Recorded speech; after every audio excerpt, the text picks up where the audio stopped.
मुझे नहीं करनी है अंधे से शादी। उसने निकाह के वक्त इनकार कर दिया। क्या बेहूदगी है। सब मेहमान इकट्ठे हुए हैं और तुम शादी से इनकार कर रही हो। सबीना बेगम ने एक गुस्सीली निगाह उस पर डाली। तो क्यों करूं एक अंधे से शादी। मेरी किस्मत में यही अंधे रह गए हैं।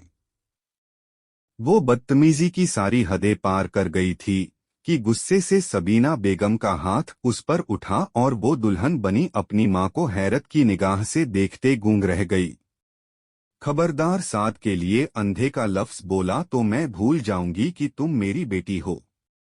सबीना बेगम ने इंतहाई गुस्से के आलम में कहा।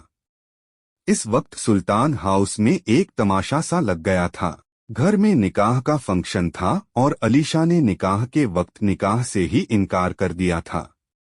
सभी को उस पर इंतहा का गुस्सा था, लेकिन कसूर तो उसका भी नहीं था। उससे यह बात छुपाई गई कि उसके मरहूम ताया का बेटा देख नहीं सकता।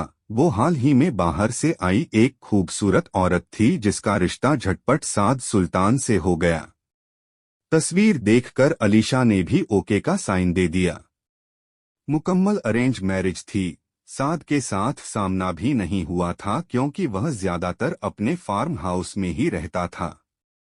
और आज जब निकाह का वक्त आया तो किंजा ने यह राज अलीशा के कानों में डाल दिया कि उसका होने वाला दूल्हा अंधा है और यह बात उससे छुपाई गई है। बस फिर क्या था, उसने निकाह के वक्त निकाह से ही इनकार करते भरी महफिल में साद के लिए अंधे का लफ्ज इस्तेमाल किया। साद सुल्तान इस वक्त बाहर मर्दाना खाने में मौजूद था। अलीशा के वालिद उसके चाचा जान शर्मिंदा थे। साद सुल्तान के सब्र का पैमाना लबरेज हो रहा था। उसका बस नहीं चल रहा था कि वो अंदर जाकर उस लड़की के बखिए उधेड़ कर रख दे जिसने भरी महफिल में उसके अंधेपन का मजाक बनाया था। चाचा जान, आपने अलीशा को बताया नहीं मेरी इस बीमारी का। वो अपने कांधे पर उनके हाथों का लम्स पहचानता था। बेटा, वो अभी अपनी बात मुकम्मल करते कि शाजिया बेगम की पुकार ने उन्हें अपनी तरफ मुतवज्जे कर लिया कि अलीशा निकाह के लिए तैयार है। अलीशा जुबैर बिनते जुबैर सुल्तान, आपका निकाह साद सुल्तान बिन उमैर सुल्तान से 1,00,000 सिक्का राइजुल वक्त तय पाया है। क्या आपको यह निकाह कबूल है। वो सिसक उठी थी। शाजिया बेगम ने उसे इमोशनल ब्लैकमेल किया था कि अगर उसने निकाह से इनकार किया तो अलीशा उनका मरा हुआ मुंह देखेगी। कबूल है, ना चाहते हुए भी उसे निकाह करना पड़ा। दूसरी तरफ नवीरा अपना वार खाली जाते देख भड़क कर रह गई। नवीरा अहमद साहब की इकलौती और मगरूर बेटी थी और साद सुल्तान के साथ उसकी कोई पुरानी अनबन चल रही थी जिसका बदला उसने अलीशा की सूरत में लेना चाहा था। चाचा जान, अलीशा को मजबूर मत करें निकाह के लिए, साद सुल्तान ने निकाह के बोल से पहले ही जुबैर सुल्तान से कहा। नहीं बेटा, उसकी कम अक्ली की वजह से ही मैं हीरा नहीं गवा सकता। आने वाले वक्त में उसे यह एहसास जरूर होगा कि उसके घर वालों का फैसला उसके हक में कैसा था। उनकी बात पर साद ने लब भेंचे और निकाह कबूल कर लिया। दूसरी तरफ अलीशा जो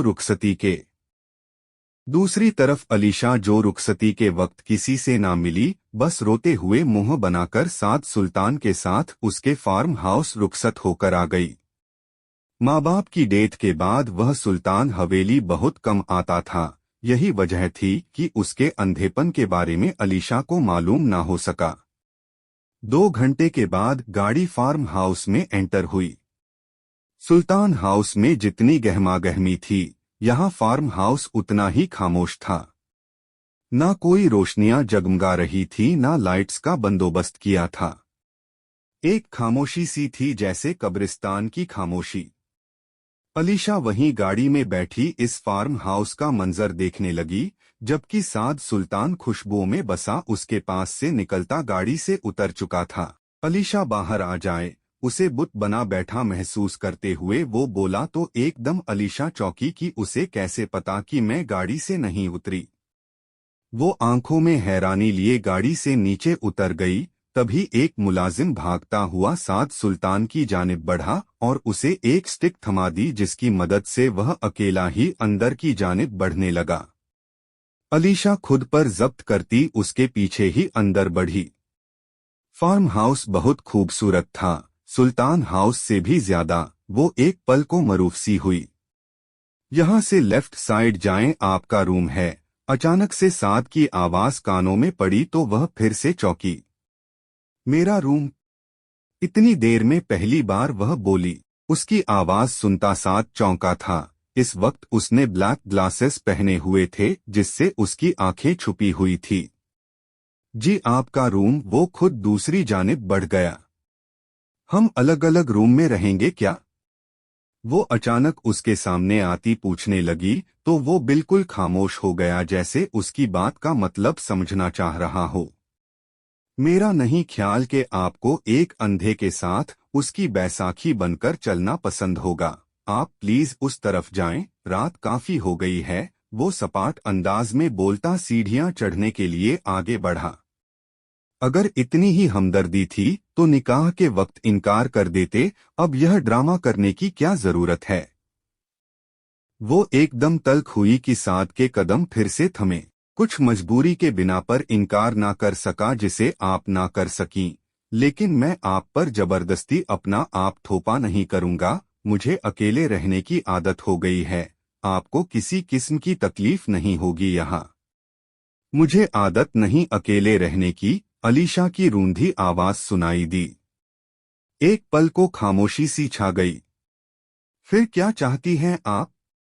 वह बिल आखिर उसके दिमाग तक ना पहुंच सका तो उसी से पूछ लिया।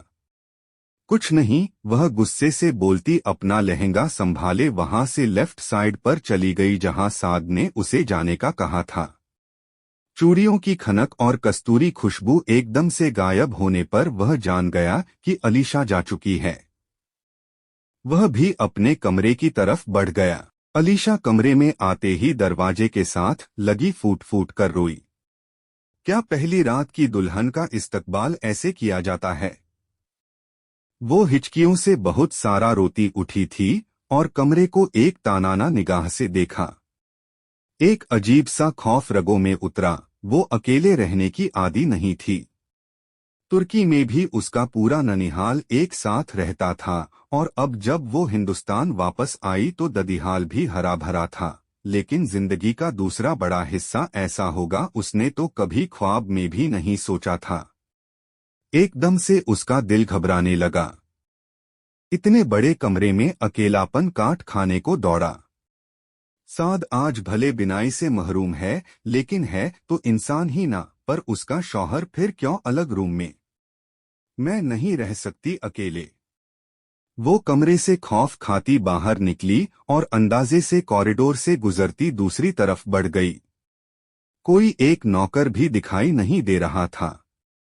वो दुल्हन बनी कयामत ढा रही थी, लेकिन किसी ऐसे के लिए तैयार हुई थी जो देख ही नहीं सकता था। वो फिर से बदगुमान हुई। बड़े से कमरे के दरवाजे पर रुकते उसने दिल बड़ा करते दरवाजे का लॉक घुमाया तो वह खुलता चला गया।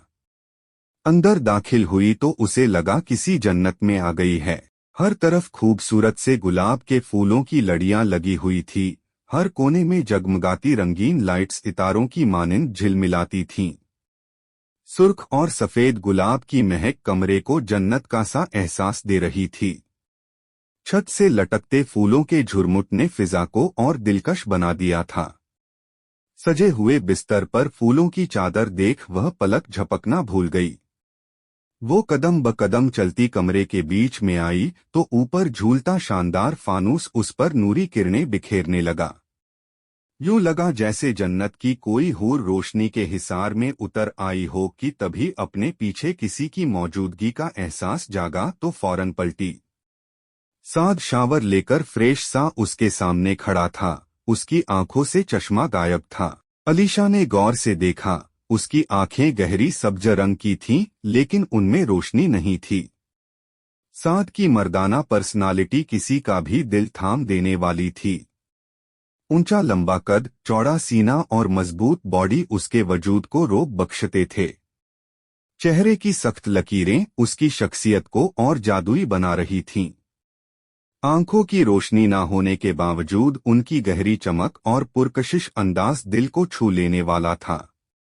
उसके लबों पर छाई चुप्पी और चेहरे पर नरमी का एक्सप्रेशन उसे एक खूबसूरत और रोबदार शख्सियत बना रहा था। एक पल को अलीशा उसे देखते ही उसकी हार्ट बीट मिस हुई। कुछ चाहिए आपको? अगले पल उसकी आवाज पर अलीशा होश में आई। मुझे अकेले रूम में डर लग रहा था, इसीलिए मैं यहाँ। अलीशा ने वजह बता दी। ओके, यहीं रह सकती हैं, मुझे कोई मसला नहीं। मैंने आपकी आसानी के लिए दूसरा रूम सेट करवाया था।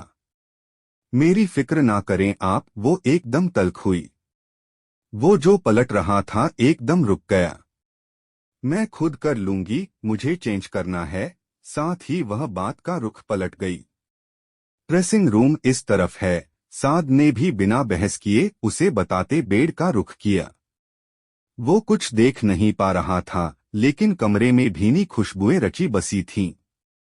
ऊपर से एक नस्वानी वजूद उसके पास था जो उसकी महरम बन गई। साद 29 साला खूबरू जवान मर्द था। एक पल के लिए अलीशा उसे देखती ही रह गई और उसकी हार्ट बीट जैसे एक लम्हे को ठहर सी गई। कुछ चाहिए आपको? अगले ही पल उसकी आवाज कानों में पड़ी तो अलीशा होश में आई। मुझे अकेले कमरे में डर लग रहा था, इसलिए मैं यहां आ गई। उसने अपनी वजह बता दी। ठीक है, आप यहीं रह सकती हैं। मुझे कोई परेशानी नहीं है। आपकी आसानी के लिए मैंने दूसरा कमरा सिर्फ आपके लिए तैयार करवाया था। मेरी फिक्र मत कीजिए, वह तल्ख अंदाज में बोली।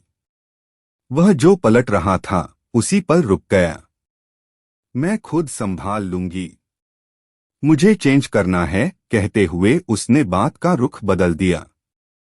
ड्रेसिंग रूम इस तरफ है। साद ने बिना किसी बहस के बताते हुए बिस्तर की ओर रुख कर लिया। वह कुछ देख नहीं सकता था, लेकिन कमरे में फैली भीनी सी खुशबुएं उसकी मौजूदगी का एहसास दिला रही थीं। ऊपर से एक नाजुक सा निस्वानी वजूद उसके पास था, जो अब उसकी महरम बन चुकी थी। साद 29 साल का खूबसूरत और जवान मर्द था। अपनी बीवी को लेकर उसके दिल में कई जज्बात थे, शायद आम मर्दों से कहीं ज्यादा। आंखों की रोशनी जाते ही वह जैसे खामोशी की दुनिया में सिमट गया था, मानो जिंदगी से उसका रिश्ता टूट सा गया हो। लेकिन जुबैर सुल्तान ने हमेशा उसे अपने बच्चों की तरह चाहा, प्यार दिया, मान दिया, और आज अपने जिगर का टुकड़ा भी उसे सौंप दिया था। वह बेड क्राउन से टेक लगाकर आंखें मूंद गया। कुछ ही देर में उसे खटपट की आवाजें सुनाई देने लगीं। अलीशा अपने गहने उतारते हुए उन्हें ड्रेसिंग टेबल पर जोर जोर से रख रही थी, जैसे सारा गुस्सा उसी पर उतार रही हो। और साथ जैसा शख्स यह समझ न पाए, ऐसा मुमकिन नहीं था। इतना सजा दिया जैसे इस बंदे ने मेरी तारीफों के पुल बांध देने थे। सादा से जोड़े में रुखसत कर देते, क्या फर्क पड़ जाना था। कानों से झुमके उतारते हुए वो मुसलसल बड़बड़ाए जा रही थी। साद सुल्तान बेड क्राउन से टेक लगाए सर पीछे गिराए हुए नीम व आंखें किए उसकी बड़बड़ाहट सुन रहा था। अगले ही पल उसने अपना कामदार दुपट्टा उतार कर एक तरफ चेयर पर रखा। अलीशा की गर्दन भी उस पल सीधी हुई। एक पल को अलीशा को लगा उसकी निगाहों का ध्यान उसी पर है। उसका दिल जोरों से धड़का, लेकिन अगले ही पल यह एहसास भी शिद्दत से जागा कि वह देख ही नहीं सकता, और फिर रिलैक्स अंदाज में वो अपने बालों से पिन उतारती अपने घने रेशमी बालों को खोल गई जो उसकी पीठ पर फैल गए। मेरा ड्रेस कहाँ है? वो अपना लहंगा जरा सा ऊपर करती उसके पास आते पूछ रही थी। अपनी हश्र बिगाड़ कर भी वह इंतहाई खूबसूरत लग रही थी। अगर साद सुल्तान उसे इस हाल में देख लेता तो शायद ही खुद पर काबू रख पाता। कबर्ड में सब मौजूद है, बिल्कुल सपाट अंदाज में जवाब दिया। अलीशा ने गहरा सांस भरते कबर्ड खोली और अपना एक ड्रेस निकाला जो रात के सोने के लिए कंफर्टेबल था।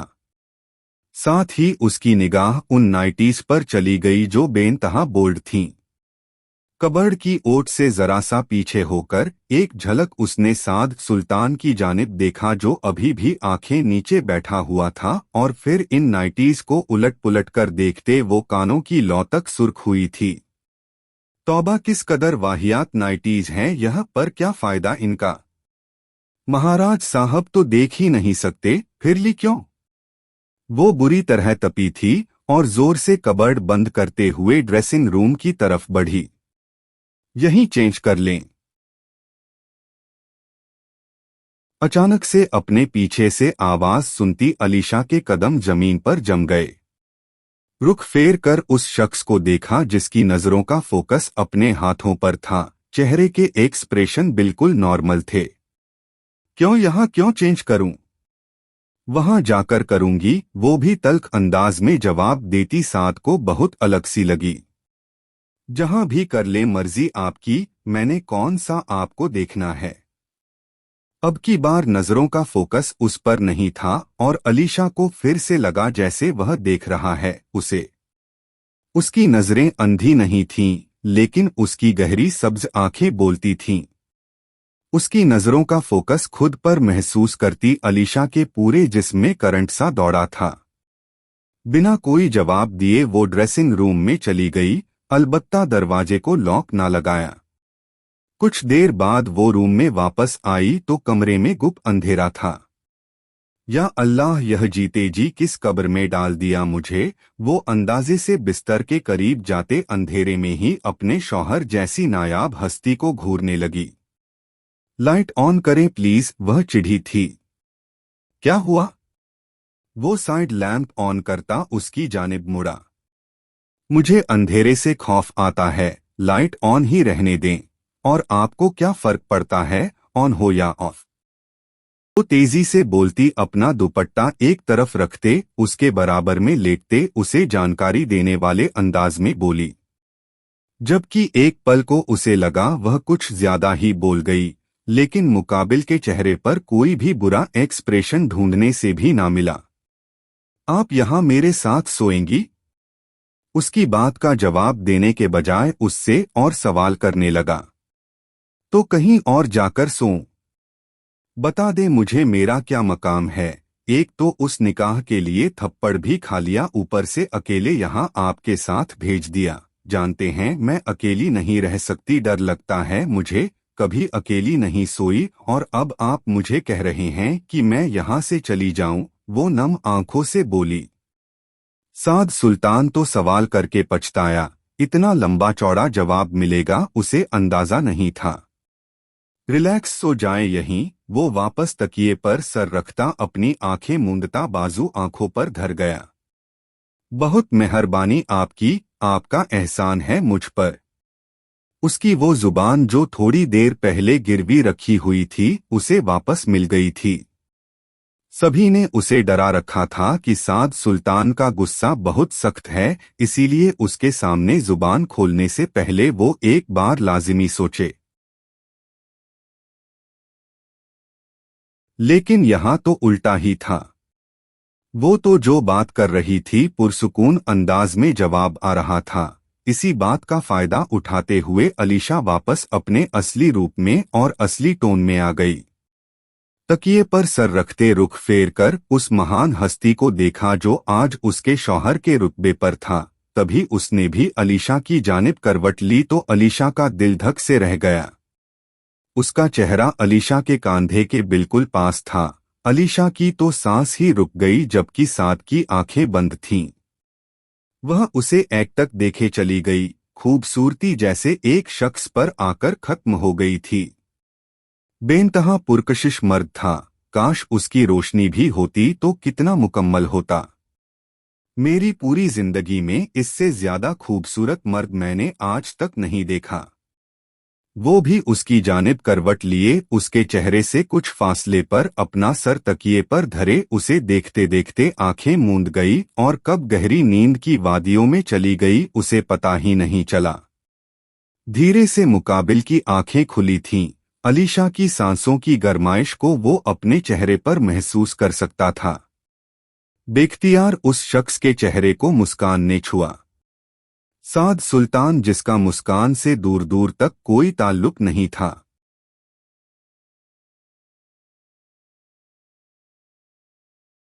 आज वह मुस्कुराया भी तो एक छोटी सी लड़की की खट्टी मीठी सी बातों पर। और अलीशा, जो उसके हुस्न पर फिदा थी, अगर उसे मुस्कुराता देख लेती तो मुकम्मल ही दिल हार जाती। हर वक्त का रोना सिसकना अच्छा नहीं होता, समझाओ अपनी बेटी को। अल्ताफ साहब गुस्से से नवीरा को देखते हुए वो बोले। मम्मा, मुझे साथ चाहिए, वो रोते हुए बोली। देखो नवीरा, जब सब ने तुम्हारा रिश्ता उससे तय करना चाहा तब तुमने इनकार कर दिया कि तुम्हें असद पसंद है। असद को छोड़कर तुमने असद से मंगनी कर ली। अब जब असद बाहर मुल्क जाकर सेट हुआ, वहां वह किसी और से शादी कर चुका है, तो तुम साद की तरफ वापस मुड़ना चाह रही हो। तो कर देते ना मेरी साद से शादी। जब वापस पलटी तब कौन सा उसका रिश्ता तय हुआ था? वो बात काटते बोली। हाँ, तब भी तुम्हें ही ऐतराज था कि वह अंधा है। मुझे अंधे से शादी नहीं करनी तो क्या करते हम? अब वह तुम्हारा इंतजार करने से तो रहा।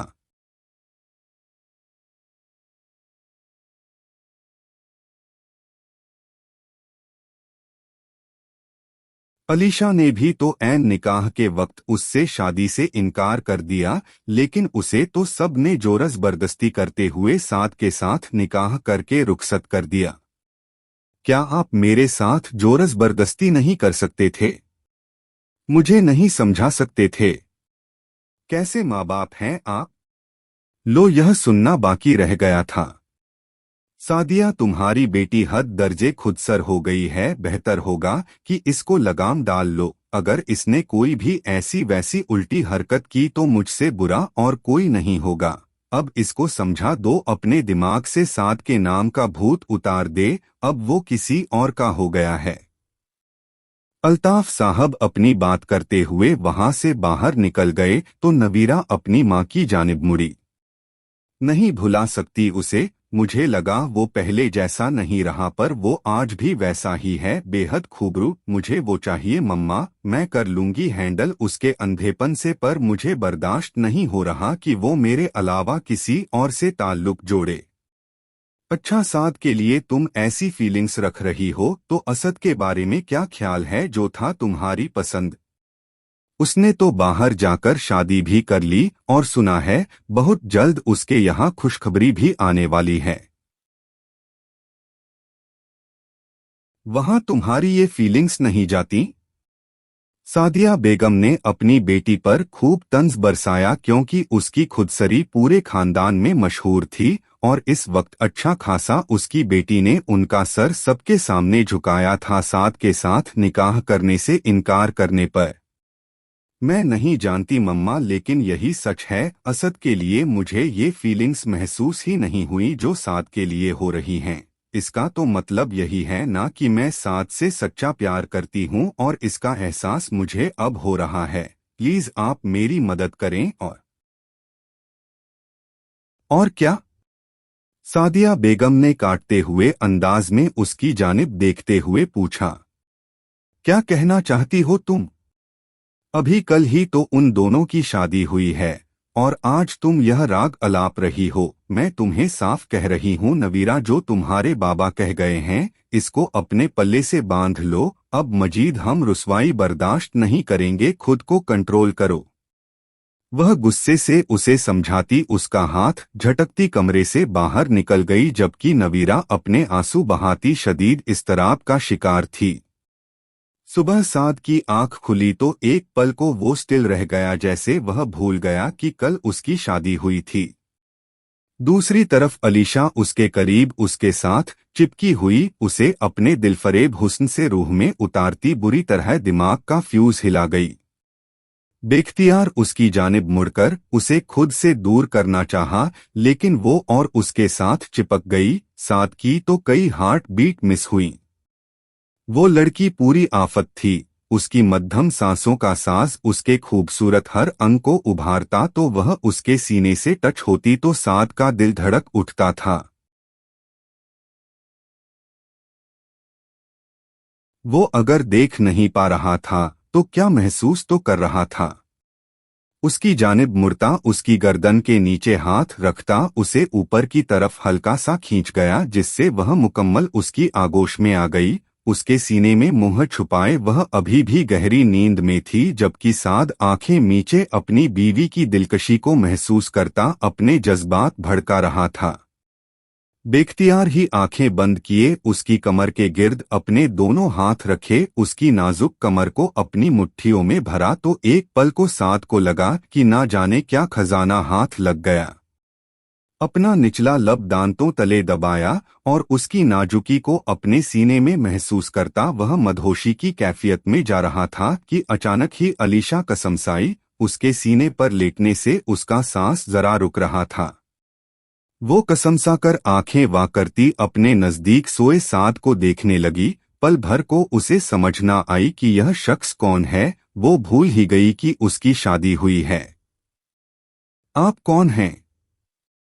वो उसका चेहरा अपने हाथों के प्याले में भरकर आंखें नींद वा करती पूछती उसकी आंखों को खुलवा गई। खुद तो जाग गई थी लेकिन दिमाग अभी भी सुन्न पड़ा था।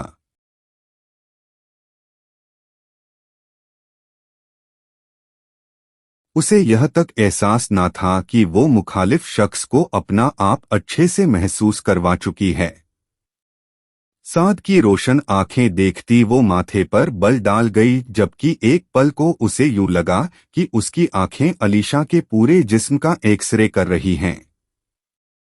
वो झट से पीछे हटती उठ बैठी, बुरी तरह शर्मिंदा होते वह पास पड़ा दुपट्टा ओढ़ के खड़ी हुई। साद भी अपने बालों में हाथ फेरता अपने उमड़ते जज्बात को कंट्रोल करने की कोशिश करता उठा था।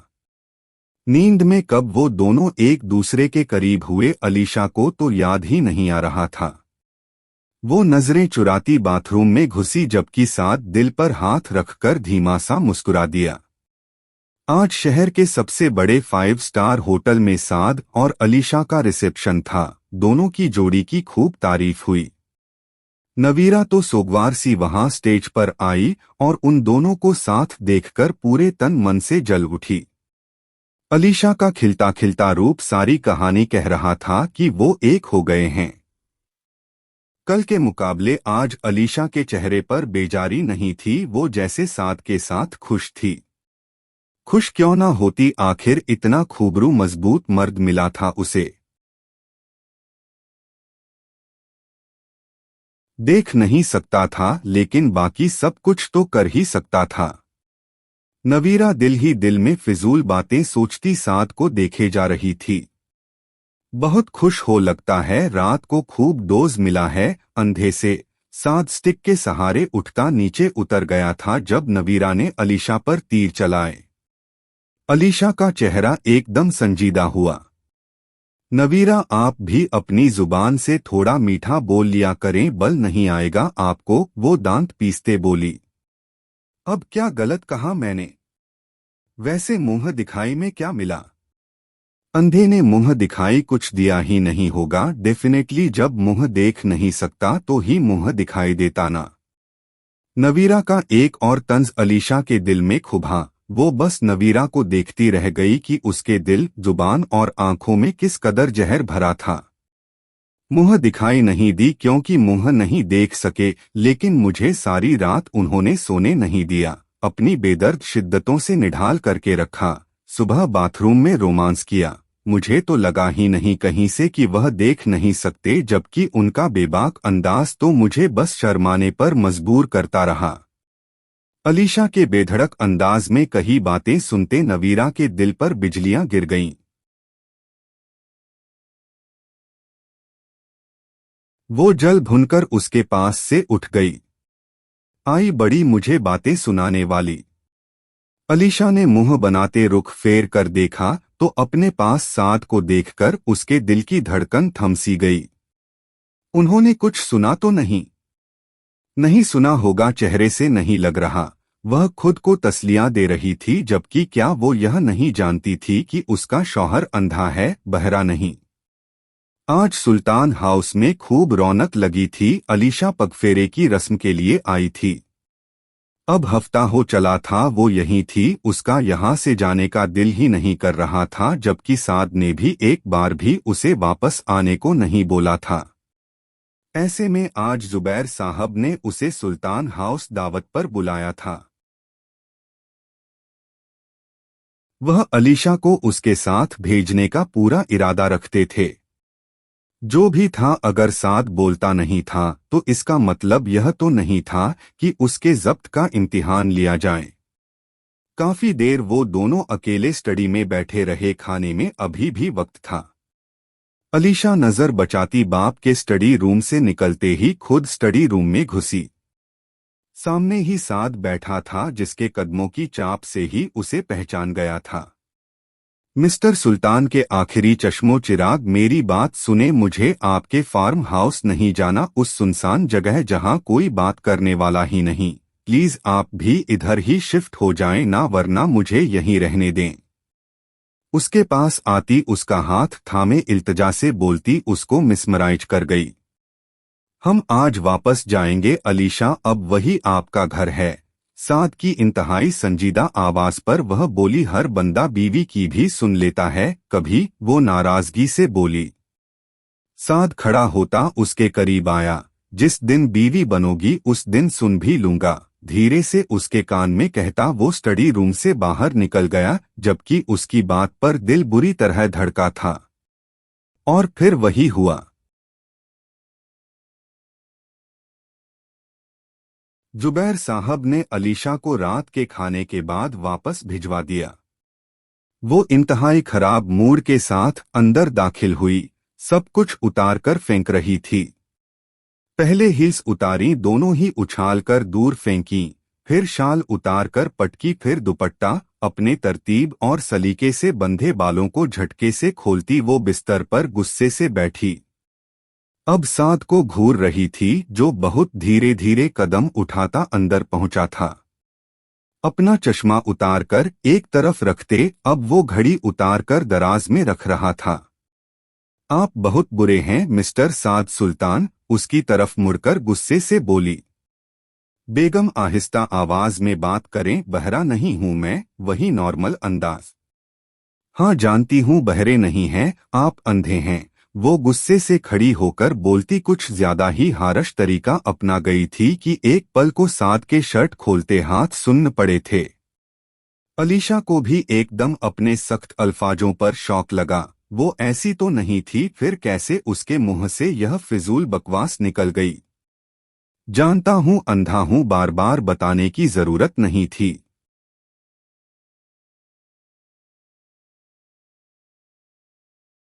वो अब की बार तल्ख होता झटके से अपनी शर्ट उतारकर दूर चेयर पर फेंक गया और बाथरूम में बंद हो गया। ओह मेरे अल्लाह, यह क्या कर दिया तुमने अलीशा। साद का दिल दुखा दिया। अगर वह देख नहीं सकते तो इसमें अल्लाह की मर्जी है। किसी को उस कमी की वजह से यूं बातें सुनाना सख्त गुनाह है। अलीशा की आंखें भीगने लगीं। वो बहुत देर उसका इंतजार करती रही, लेकिन साद आज बाहर ही नहीं आ रहा था। जिस दिन बीवी बनोगी उस दिन सारी बातें सुनूंगा। एक अजीब सी बेसुकूनी ने उसका अहाता किया था। अभी वह सोच ही रही थी कि साद बाहर निकला। उसने बाथरोब पहना था। उसका दिलकश मर्दाना वजूद बाथरूम से वाज़ह हो रहा था। बिलाशुबा वो मजबूत जिस्म का हामिल मर्द था। अलमारी से अपना ड्रेस निकाल रहा था और तेज कदमों से वो ड्रेसिंग रूम की जानिब बढ़ा। एक पल को अलीशा को लगा जैसे वह देख सकता है, लेकिन नहीं, वह नहीं देख सकता। फिर इतनी तेजी से कैसे यह शख्स चल सकता है? पहली बार अलीशा को उस पर शक गुजरा। वो बाहर आया तो नाइट ड्रेस में था। बिना अलीशा को कोई तासुर दिए बिस्तर की जानिब बढ़ा और लाइट्स ऑफ कर दी। अलीशा भी उसके पास आकर बैठी, जो सोने के लिए लेट चुका था। आई एम सॉरी, मेरे मुंह से गलती से। उसके बहुत पास होकर अपनी बात की माफी मांग रही थी, जबकि साद बिल्कुल खामोश था। साद, वो उसके बाजू पर हाथ रखे उसे हिलाते बुलाने लगी। अलीशा, सो जाए, रात काफी हो गई है, बिना आंखें खोले जवाब दिया।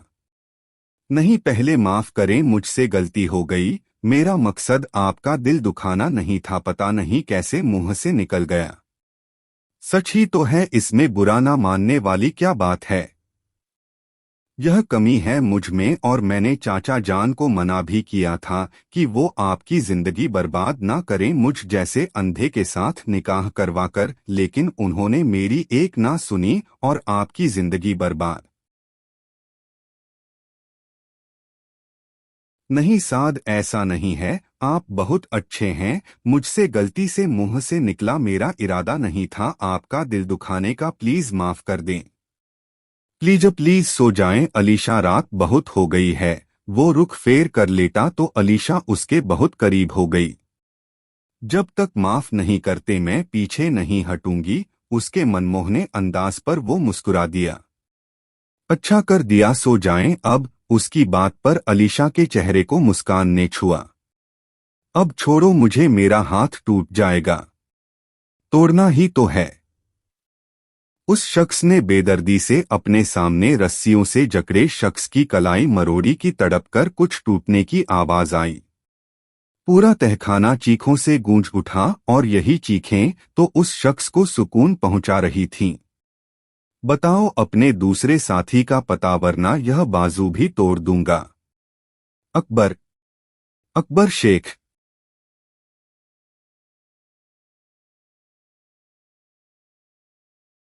जख्मों से चूर वह शख्स नीम बेहोशी में बोलता सामने खड़े शख्स के दिलो दिमाग को जकड़ता चला गया। अलीशा साद से इजाजत लेकर कुछ दिन सुल्तान हाउस रहा आई थी। आज उसकी सरप्राइज वापसी थी। साद के लिए उसके दिल में शाजिया बेगम ने मोहब्बत की कोपल खिला दी थी। साद की सारी हकीकत जानकर वह अपना दिल उसके लिए धड़कता महसूस करने लगी थी। एक कार एक्सीडेंट में उसके वालिदैन की डेथ हो गई थी, और उन्हीं को बचाते उसकी आंखों की रोशनी चली गई थी। उसकी आंखों में कांच चुभा था, जिसकी वजह से वह देखने की सलाहियत से महरूम हो गया था, और इस वाक्य को 16 साल गुजर गए थे। साद का इलाज होता रहा, उसकी 3 सर्जरीज भी हुई, लेकिन अभी तक कोई भी रिजल्ट सामने नहीं आया था। इन बातों से अलीशा के दिल में साद के लिए हमदर्दी और मोहब्बत का जज्बा पैदा हुआ था। वह शख्स बहुत अकेला है अलीशा, मुझे मेरे सब बच्चों से ज्यादा अजीज है। वह बहुत सब्र वाला है, 4 साल से बिखरा हुआ है, उसे समेट लो। अलीशा मेरी बच्ची। उसकी सगी माँ उससे ज्यादा साद को फेवर कर रही थी। इस बात ने भी उसे अच्छा खासा सोचने पर मजबूर कर दिया। साद आपको समेट लेगी साद, वो दिल ही दिल में साद को मुखातिब करते फार्म हाउस वापस लौट आई थी। मुलाजिमा से पता चला कि साद कहीं जरूरी काम से गया है। जब से साद अलीशा को ब्याह कर फार्म हाउस लाया था, तब से एक मुलाजिमा नूरी को रखा था ताकि अलीशा को अकेलापन महसूस ना हो। अलीशा साद की गैरमौजूदगी का फायदा उठाते आज अच्छे से तैयार हुई और साद का वेट करने लगी। आईने में खुद को देखा तो दिल धड़क उठा, यह जानते हुए भी कि वह उसे नहीं देख सकता, फिर भी वह बहुत दिल से तैयार हुई थी। वो रात काफी देर तक उसका जागकर इंतजार करती रही, लेकिन वह नहीं आया तो हारकर वह गुस्से से अपना ड्रेस चेंज करती एक नाइटी निकालकर पहन गई। नाइटी पहनते उसे शर्म तो बहुत आई, लेकिन एक तरफ से दिल मुतमिन था कि कौन सा साद ने उसे इस हाल में देखना है।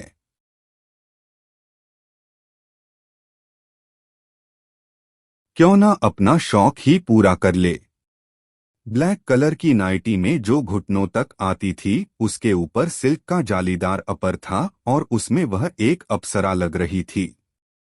बिस्तर पर लेटे साद की जगह बिस्तर पर हाथ फेरती उसके ख्यालों में खोई नींद में डूबती चली गई। रात के 2 बज रहे थे जब साद घर में दाखिल हुआ। उसके कपड़े खून से भरे थे, चेहरे पर इंतहाई किस्म का गुस्सा और दहशत थी, जैसे रास्ते में आती हर चीज को रौंद डालेगा। वह तेजी से सीढ़ियां चढ़ता अपने कमरे की जानिब बढ़ा। वह नहीं जानता था कि अलीशा वापस आ चुकी है या नहीं, लेकिन फिर भी इस हालत में रूम में नहीं जा सकता था। अपने स्पेशल रूम में जाते उसने अपनी शर्ट उतारकर जमीन पर फेंक दी। उसने अपने चेहरे और चेस्ट को देखा जहां चाकू के जख्म का निशान था। अपने जख्मों को अच्छे से साफ करता उस पर एंटीसेप्टिक लगाता शावर लेने लगा। शावर लेकर वह टॉवल बांधे बाहर निकला। यहाँ उसका कोई ड्रेस नहीं था, इसलिए वह उस रूम को लॉक लगाता अपने रूम की जानिब बढ़ गया। जैसे ही दरवाजा खोला तो कमरे में पहले ही लाइट्स ऑन थीं। वो एक पल को चौंक गया। नजरें भटक कर बिस्तर पर गईं।